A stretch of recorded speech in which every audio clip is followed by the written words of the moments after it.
So, director's dive number 8. I don't know about you guys, but I left my Prada at the dry cleaners along with my hoodie and my fuck you flip-flops. We're talking Yeah. about The Social You Network, number pretentious 8. douchebag. Yeah, David Fincher. Multiple We rewatches have been for waiting for this myself. one. Yeah. Yeah, it's good. Good. This is in my top 10, I believe. Actually, I think it bumped down to 11 recently, but it's up there with one of my favorite Out of the movies. top 10. Wow. Yeah, of all Yeah. time, right? Like, Yeah. yeah, for sure. Yeah. It's good. It's really good. Yeah, highly anticipated. Yeah, I don't know. Hard to like kind of find some nuances in this, I guess, but I wrote a lot of notes. I don't know what you guys have. I don't know what you came away from this time as like the 20th rewatch for me, or like even more, because I've seen this movie so many goddamn times, but every time is just so good. So yeah, what did you guys come away with this time? I mean, talk about 2 hours that you like just don't feel go by. You know, like I think the main thing that I got from this rewatch was like just the structure of it. Yes, Brilliant. You know, like going through the deposition or the lawsuits or whatever, and kind of like jumping back and forth between story and like where they're at. Very good. Like perfect way to tell this story, I think, for sure, definitely. But I wrote that down too. It's a huge triumph of the movie. I wrote that down too, actually. Yeah. The structure, yeah.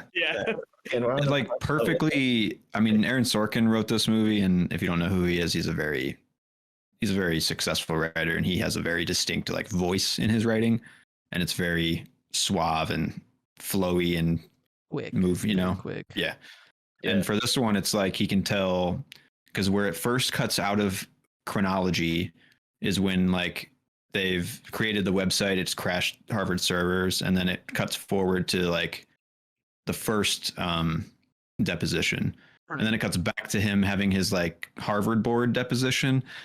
I mean, like I put in here that this is like one of the most, like, it's like a tailored script to like just lead your brain like in the ways it needed to, but it's also just like Aaron Sorkin just feeling the pace, man, and he fucking nailed it, because he's like, I need to get out of this time and kind of go here, and then like once this one is feeling a little bit flat, we can go over to this one now, and then we can go back to it. It's like, it's just like always like shifting gears like perfect in this movie, dude. It's crazy. If anybody else wrote this or anybody else directed it, it would be boring.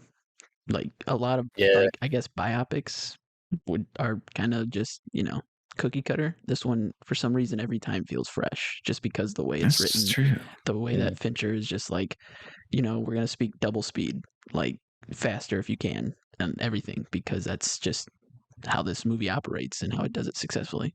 So very good. Yeah, I think I latched on to a bit of what you're saying, Alex, of like even in the opening conversation with him and Erica, it's like, it is like that very is fast paced, like, very fast paced, rapid fire. He's like, they're talking in code. It's like, and it is like, it's cringe, that conversation. Like, it's hard to like watch. Mark like flounder in that. I'm just like, situation. I don't know. It's been like a while since I've seen this, and just right there, like in that scene, I'm just like, wow, he's such a fucking asshole. Like, right? Yeah, you're like, dude, you are. It's like all going. I mean, I think I'm also like going into it this time, like, with all the knowledge of what we know about Mark Zuckerberg now, and I'm just like, suck. Like, I don't know. Yeah, it's hard to.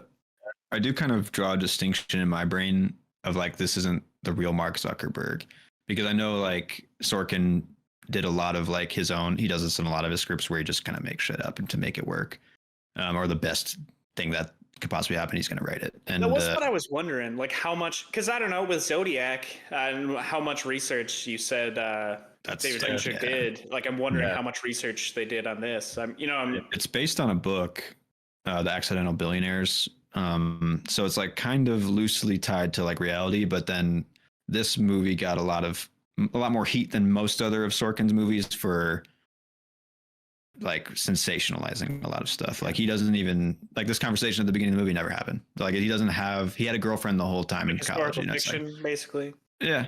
So like at a certain level, it's not real and it's not true, and maybe that is to its fault at a certain point.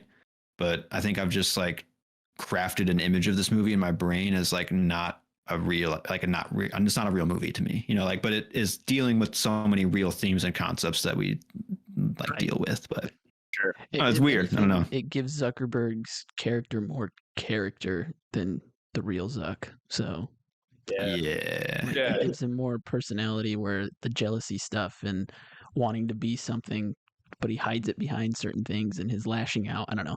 Like, I don't know.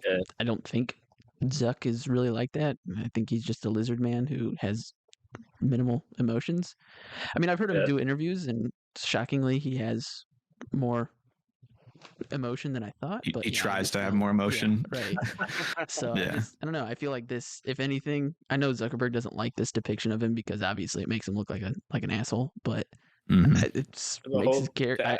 I think he is. Yeah, he is an asshole, but there are moments where you kind of sympathize with him, and you're kind of like, well, when it's like Winklevosses and they're like, you stole our idea, and he's like, no, I just created this because you guys couldn't. You can stand on my shoulders and call yourselves tall. I'm like, God damn, get him. That's like the best point I feel like he makes. Like, if you were the inventors of Facebook, you'd have invented Facebook. That kind of thing. Everyone who makes a chair doesn't owe anyone money to the first person who made a chair or whatever. Yeah, exactly. Yeah.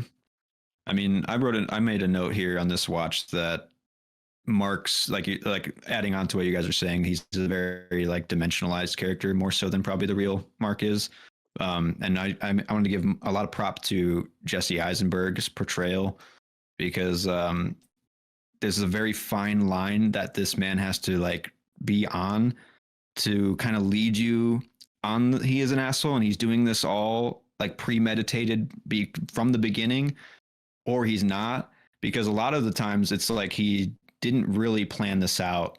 To me, it's like he kind of just like was going with it, and like he's kind of an asshole, down to the core. He's not a good guy, but like he's not like actively fucking Eduardo over, or is he? But that's what makes this movie timeless. That's like what I was thinking like just now as we were talking, because like I don't know. I mean, initially he really only hit him up because of the money, and he just knew him. You know what I mean? It's not even really like they were that close or anything like that. He could have just asked one of his roommates. And then I don't know. The movie kind of like the whole thing with the Winklevoss twins. I feel like it's like like jock versus nerd, or like entitled versus like not people who kind of like built their own like shit. Underdog. So like you're kind of rooting for him for that, but then like then it gets into the whole thing with Eduardo, and it's like, I mean, I don't think he meant to fuck him over the whole time. Like, I don't think any of it was premeditated. Like, I don't think he had all of it planned out. But like, I think eventually at a certain point he just realized that Eduardo was dispensable. You know what I mean? Right. Yeah, for sure. I can agree with that. I just wanted to make a note that Jesse Eisenberg's portrayal perfectly trailed that line of if it was like intentionalized or not. Every time it was like kind of like hinted at, and I just wanted to. That's why this movie is so fucking like it'll last forever. I think is because it's like right on a line of like giving you enough information that it never gives. I don't know if that makes sense. Making you think for yourself, making you like question his motivations. Yeah, I think you're motivation onto him for sure, like yourself, like right. And I think like there's those moments, kind of like you were saying, Alex. It's like there are moments where you can empathize with him because, and it's like quick flashes, and I think most of those come up when it's like him and Eduardo interacting, because it's like they're obviously friends. Eduardo even says like it's like you had one friend like, and you ended up fucking him over, but like I agree with what you guys are saying, because I think it's not premeditated. He's like, anytime an issue comes up, he clearly falls for like Sean Parker's whole shtick, and he's like not really on the business side of things really where he should be. So he's just kind of like flying by the seat of his pants or whatever. Yeah, he's just a jealous guy. I mean, like clearly, like he only cares about finals clubs. And like when Eduardo's like, "Hey, I made the second cut," and he's like, "Oh, you should be proud of that. You don't have to worry about like not going farther." Like that to me, that's not like you fucking piece of shit. Now it's like I can't handle how jealous I am, and now you fucking leave me alone. Yeah, sure. So it's like there is an ego wrapped into him that is like not maniacal, I guess, but it's like he wants to be these other people, but he can't. Not necessarily just physically, but like mentally, he can't get there, or I don't know. And he takes that out on them, in various ways that he can, and he flexes that way. So it's just that face smash is like the main example of that. I feel like where it's like emotionally driven and not fully coherent, not thinking through stuff. He's just venting, going hard, doing what he knows he can do. But yeah. I mean, going back to even that like first scene with, I don't remember her name, but like his girlfriend at the time before they break up at the end, and they're talking about how they brought up rowing and how he basically said like he couldn't even do that, and then like I think the first time you see the Winklevoss twins is like they're like annihilating in rowing, like it's just some like I don't know, just kind of interesting. Like that's like, of course, to me that's like part of the tailored script of this is like having her say I like guys that are row crew, and then having them say we row crew later. Like it lazy, I guess you could say, but like it's like working the gears perfectly to like, because you could just have a jock come up to Mark and be like, hey, what do I do? And he could easily be like still against that jock in a way. Yeah. But it just like makes it more personal for the audience now that we know. And that's like what Aaron Sorkin is doing successfully here. Like, and other examples I have are like the countdowns that are brought up in this. They're counting down 150,000 in their dorm room while they're talking about the chicken, you know, and shit like that. And it just mirrors like the million countdown later, like as like what is success, like what is like cool, what is like, and like they're both like achieving something really cool in those scenes, but like when you get to a certain scale of success, it's like you lose kind of the personal touch. But I don't like there's like in the script, these are like very tailored moments to like start you here and lead you here.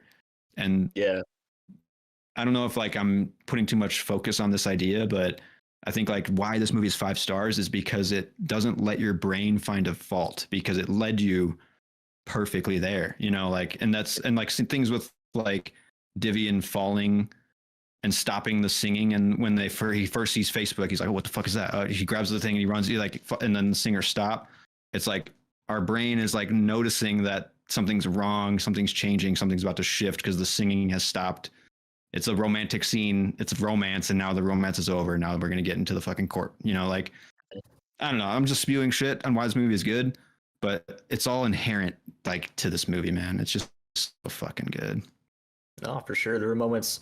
I don't know why, but like there were moments more so for me on this watch through where I found that with like the Sean Parker stuff when it's like he has Mark like basically go into that company and like give them the fuck you like to the like investors that screwed him over for Napster or whatever way back in the day. And then by the end of like the Eduardo being cut out and like him looking at the business card of like I'm CEO bitch, it's like that was like moments of what you're saying of like that realization of like, oh shit, like we were kind of led along this path the way Mark was in a lot of ways. But where it's like it was nice too with the, I don't know if this is necessarily would be a parallel, but with the whole sending Zuck in to tell that guy to fuck you, and then at the end when Eduardo like fakes him out and says, you know, I like being around you, it makes me look tough or whatever. It's like nice. I like that. Yeah. So, God damn, that whole scene is just fire. Once he busts out of those doors, dude. Yeah, absolutely. Yeah, I mean, another moment that was just like subtle playing tricks on your brain, whereas like the row scene in the middle of the movie where it's like and they come in second. It's like that's completely representative of like them coming in second for Facebook, you know, like it's I don't know, it's just like there. And everyone's like, don't feel bad like about brutally close. Race. Brutally fucking close. Yeah. Nothing to be ashamed of. I thought I haven't seen much of Armie Hammer, but like very well done. Like those twins and like those characters. Yeah, so he's good. I guess like so that was CGI. You brought it up last week when we were talking about Benjamin Button. So yeah. So the second twin, I believe it's Tyler Winklevoss, is played by an actor. They hired the actor and then they decided later that they were going to do like CGI face replacement. So he was basically like a stand-in, and then they scanned Armie's fucking face doing every like word or whatever and then put his face on there. But I mean, impossible to you would have never known. Yeah, You would have never known. True. Yeah, 100% like flawless. Yeah. And I was like thinking about it more, and like what made this one really work too, I think, is that they had that actor and that body be like distinctly somewhat different than Armie Hammer's body. You know what I'm saying? Like you can feel that as a viewer. Yeah. And like, because when you film most times where it's like, oh, he's playing two characters, that's crazy. Like Paul Rudd in Living with Yourself, he's a clone of himself. Like they have to like have a stationary camera and then like just film this side and then film that side a lot of the time, because anytime you have movement, it's going to make your shot twice as hard. So like they didn't have to do that for all of The Social Network. They just like had a camera, and it was like they didn't have to worry about any of that shit, and it makes it so much. They could actually fluid interact with each other and stuff, like and props in scene and stuff like that. Yeah, and you can feel like his cross is like maybe a little bit different than Armie Hammer's. You know, like I don't know that. Yeah, that's like another subtle thing. Yeah, it's like stuff you don't notice because it's working. It's right. Yeah, 100%. Yeah. No, I was just filling the dead noise going. Games. Yeah. I also thought why this movie is like a timeless movie, or like why it is still relevant today, like 15 years later almost. Like Mark's like almost autistic behavior, I think, is only becoming more prescient with the years, and like how the title of The Social Network is like a pretty smart title to me, because obviously it represents the like internet based definition of it, but it also is like talking about the social network we all live in, and like the agreements we make, and like the fucking over that we make, and like how these all get intertwined and like wrapped up and mixed. And I don't know, it's like a socially like loner character is only going to become more understandable as the years go, I'd say. But yeah, that's true. Yeah. No, it definitely is like commentary on the social experience. I mean, he even says it's like, I want to take the whole social experience and put it on the internet. Right. And now we're living that, for better or for worse. Right. Someone who can't experience like the dichotomy of the cutting of the finals club party, and then them in their fucking dorms like doing the crazy shit. Yeah.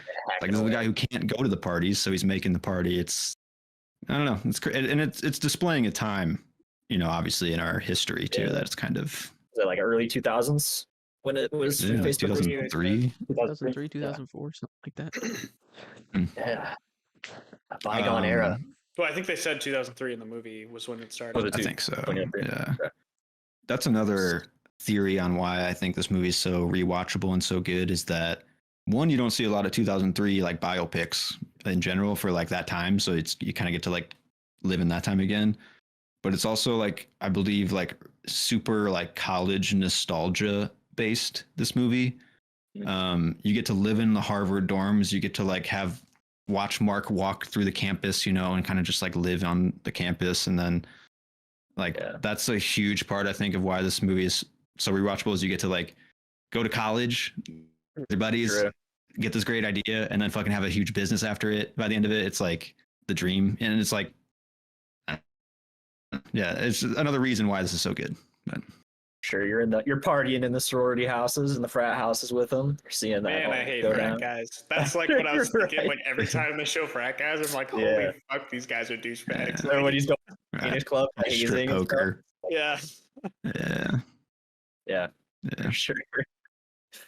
And to that effect, the sound design in this movie and the lighting in this movie are another like thing where you don't really notice it because it's so fucking well done, is like every room, every space you're in feels completely different and dynamic. And it's constantly like when they're in the rowing room practicing, like 10 more minutes, we got 10 more minutes.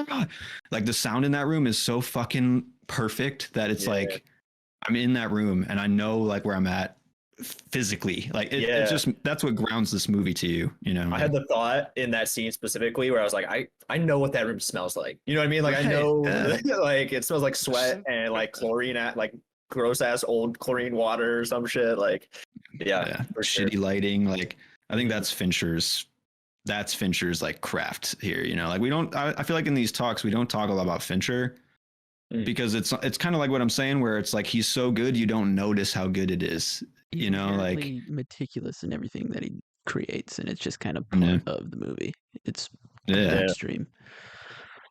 Yeah, for sure. Yeah. What else I got like here?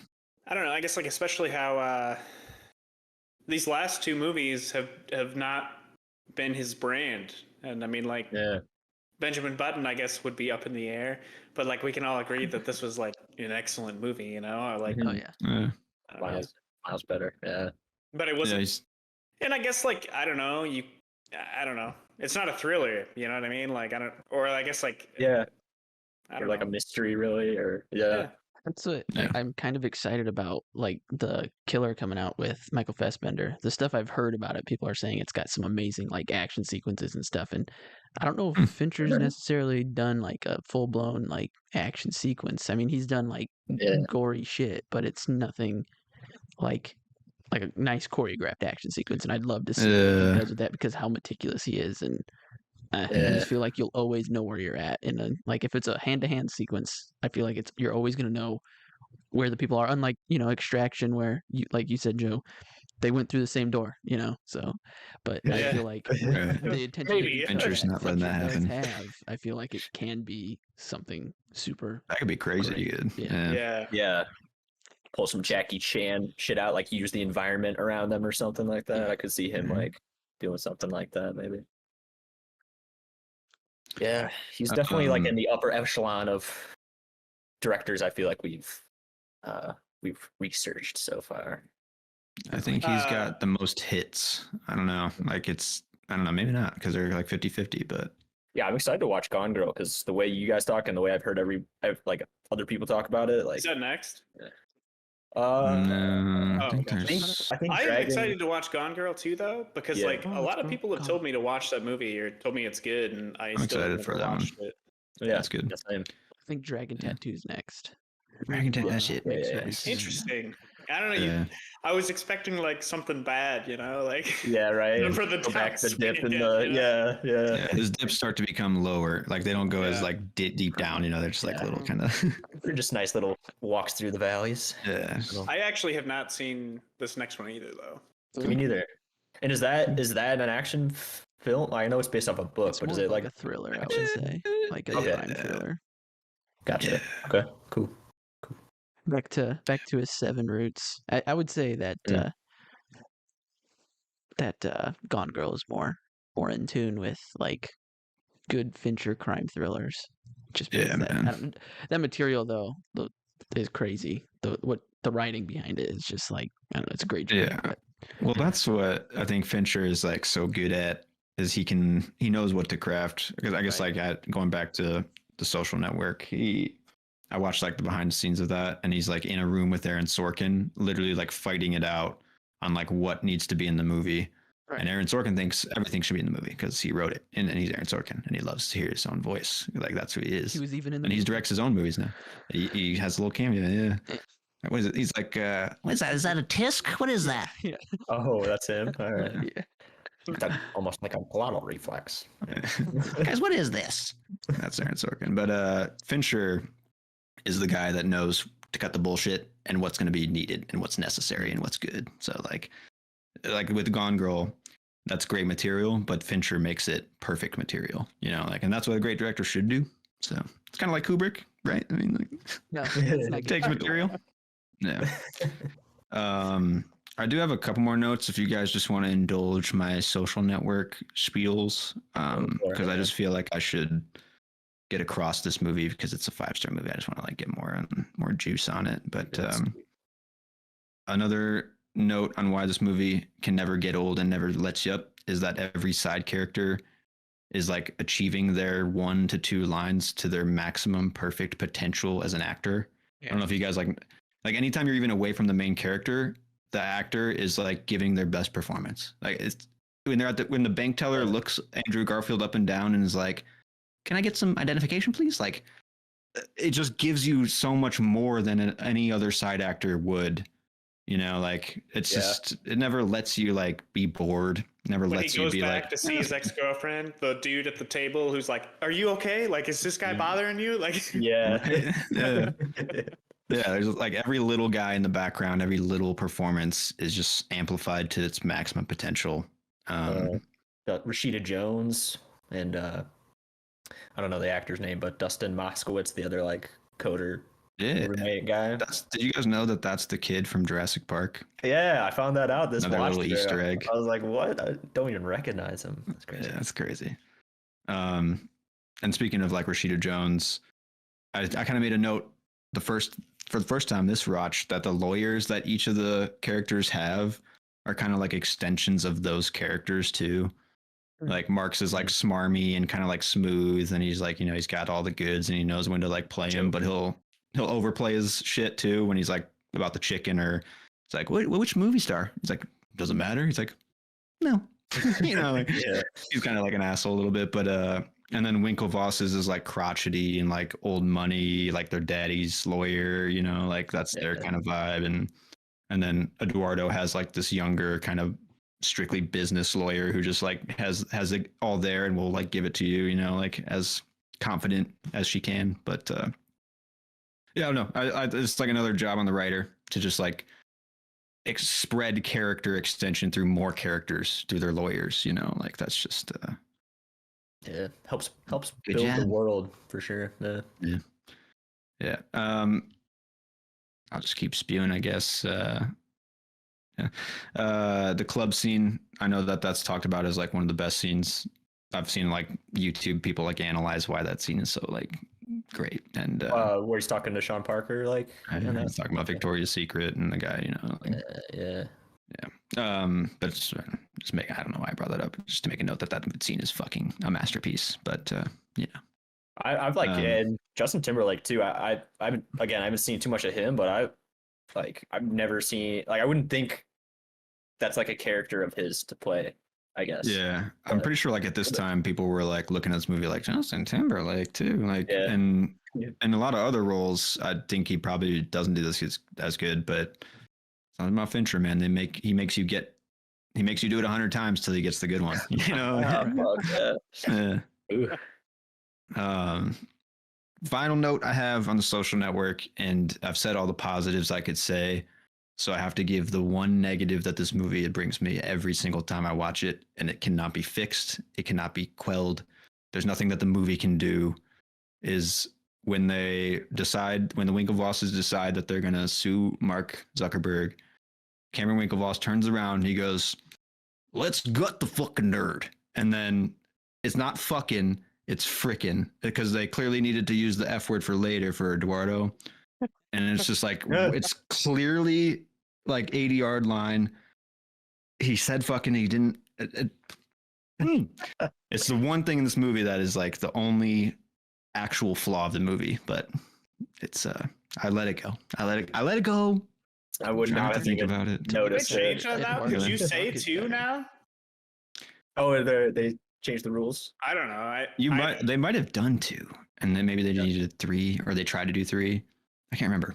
They might have used it more than once, but I don't know. It's just like I didn't get the whole fucking close up. Like he clearly says "fucking," but like they 100%. like overdubbed it with "frickin'." Frick. It's like, let's gut the friggin' nerd. Like it's like dude. I totally didn't catch it. Me neither. I would not. Oh well, now you will. I mean, now I should go back, but in Europe, half a star docked. Yeah, it's like it's kind of shameful. Gotcha. It's it's right there. Yeah, that's why it's like, damn. But you know, I mean, in my younger days, I'd knock a movie down because it's like there's a flaw. It's not a perfect movie, you know. But you know, I don't give a fuck anymore. It's like watching The Big Lebowski on cable, you know, when you find a stranger in the Alps instead of fuck a stranger in the ass, you know. Yeah. You gotta find ways around it. But, all right. Goddamn. I'm surprised like Fincher went home satisfied that day when he edited that. You know what I'm saying? Like or it's like probably an FU to the pissed. Yeah. It's probably like an FU to the rating board or whatever, where it's like, well, you know what? It's not my flaw. You know, they all know what I wanted to say. He said the studio said I can have 2. I can have 2. Yeah, yeah. Now they're going back on it. I can't make this movie R. But yeah, any final notes on The Social Network? Joe? What would you give this movie? Don't give into the pressures of our ratings. Yeah. I mean, I obviously haven't seen it as much as you guys. It's probably like the 3rd time I watched it was this watch. Similar for me, I think. I don't know. I guess like before the talk, you know, I mean, I don't know, 4.5. Fair enough. But yeah, with the talk, like now I understand. But like, yeah, I don't know, like, personally, I watched it last night, and was really busy this last week, so I didn't even really get a chance to like zone in on really even The Bear. So I think that also kind of like lowered my. Yeah, if you're not engaged with it, it's not going to have as much impact. It kind of changed my perspective, like watching it. So you know, I didn't pick up as much because I was kind of rushing through it. But yeah, I mean, I don't know. Yeah, like with everything you guys said, the whole like the social network aspect of it, like in real life, and also like the internet concept of Facebook. And like I don't know, like how the social network applies to both like the real world or like Facebook. That's like really interesting overarching theme. And yeah, like I think there's just like a lot of interesting themes in it. I don't know. Yeah, I mean, I don't know. I'm forced now to give it a 5. No, not at all. Because like, really. I like the movie. You know, I don't really have any problems with it. Yeah. So I mean, like, I think some people might watch this and think it's boring. You know, like just straight up. Yeah. If you're not like, if you don't like, no. I mean, I definitely didn't think it was boring. You know, I mean, but I don't know. Yeah, I mean, in film circles, this movie is like highly revered. It's like one of those movies that people never can talk shit about. So like, I think an outside perspective is not wrong. Like that's the thing. Yeah, I definitely didn't. Yeah, like I wouldn't never have guessed that if I was just like this is one bystander just watching this movie. Yeah, right. But I remember my like attitude the first time I found out that this was like a movie about Facebook, and I was like what? Like what kind of like this cannot be like a good story. Yeah, like what is there any substance here? But yeah, it's like shocking how good, like how much is there. That's what's kind of crazy about it. I think maybe. Yeah. Right. Yeah, definitely. Yeah, and also, I think it was the first thing you said. Like it basically just how it like switches between, like the first little arc of the movie is, you know, like starting out in the bar, going home, getting pissed off, and actually like creating Facebook, and then right after that it switches to like